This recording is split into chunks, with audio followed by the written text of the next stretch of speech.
মাধ্যমিক 2026 ABTA test পেপারের page number 210-এর যে জিওগ্রাফি প্রশ্ন সেটটি রয়েছে তার সমস্ত শর্ট কোশ্চেনের নিয়ে আজকের এই ভিডিও। তোমাদের 210 নম্বর পেজের জিওগ্রাফির ফার্স্ট কোশ্চেন রয়েছে, মরু অঞ্চলে পর্বতের পাদদেশে প্রস্তরময় ঈষৎ ঢালু বিস্তীর্ণ সমভূমিকে বলা হয় পেডিমেন্ট।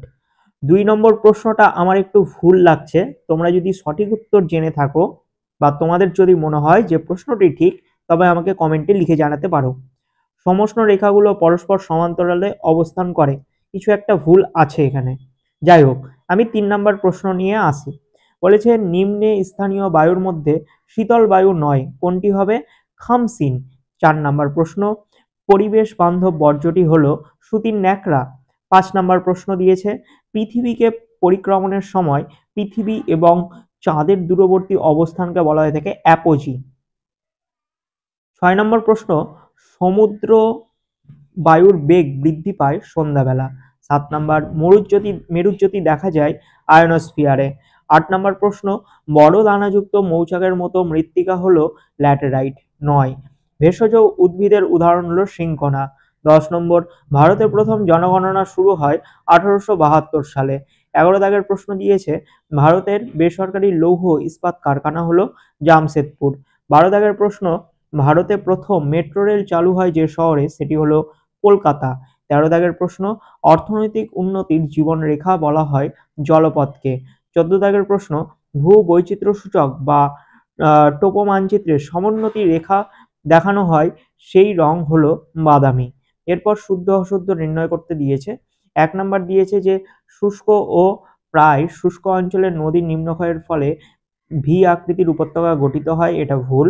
গম চাষে বল উইভিল পোকার আক্রমণে গমের মরক লাগে, এটা ঠিক। 3 নাম্বার, বৈপরীত্য উত্তাপে পার্বত্য উপত্যকায় নিম্নমুখী বায়ুকে ক্যাটাবেটিক বায়ু বলে, ঠিক। 4 নাম্বার, ভূমধ্যসাগরীয় জলবায়ু অঞ্চলকে শীতকালীন বৃষ্টিপাতের দেশ বলা হয়, ঠিক। পৃথিবীর প্রথম কৃত্রিম উপগ্রহ আর্যভট্ট, সঠিক উত্তর হবে স্পুটনিক, তাই 5 নাম্বারটা ভুল। 6 নম্বর, ল্যান্ডফিলের বর্জ্য পদার্থ ধোয়া জলকে লিচেট বলে, এটা ঠিক। 7 নাম্বার প্রশ্ন দিয়েছে যে ভারত সংলগ্ন প্রতিবেশী দেশের মধ্যে ভারত বাংলাদেশের সীমারেখার দৈর্ঘ্য সর্বাধিক, এটা হচ্ছে ঠিক হবে। এরপর শর্ট কোশ্চেন দিয়েছে। 1 নাম্বার দেখো দিয়েছে যে আবহবিকার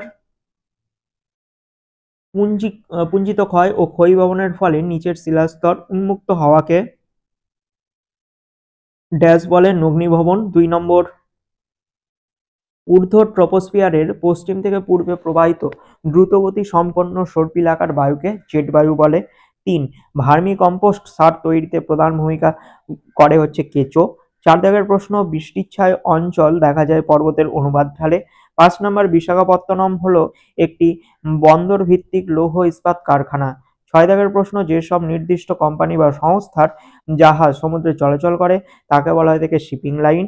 7 নাম্বার, কৃত্রিম উপগ্রহের সোজাসুজি নিচে ভূপৃষ্ঠে অবস্থিত বিন্দুকে নাদির বিন্দু বলে।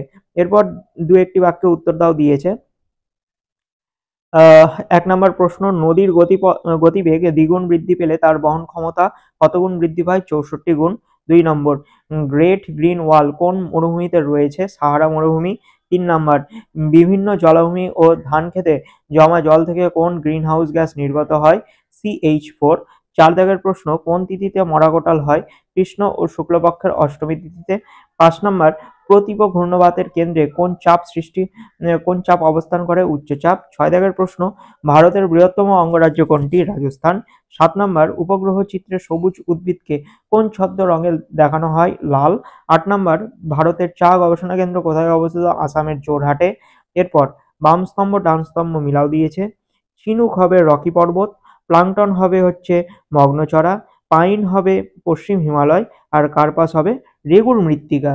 তো এই ছিল তোমাদের এই সেটের সম্পূর্ণ প্রশ্নের আলোচনা। ভিডিওটি যদি ভালো লেগে থাকে অবশ্যই একটা লাইক করে, চ্যানেলে যদি নতুন হও চ্যানেলটিকে সাবস্ক্রাইব করো, পাশের বেল আইকনে ক্লিক করে বন্ধুদের মধ্যে শেয়ার করো।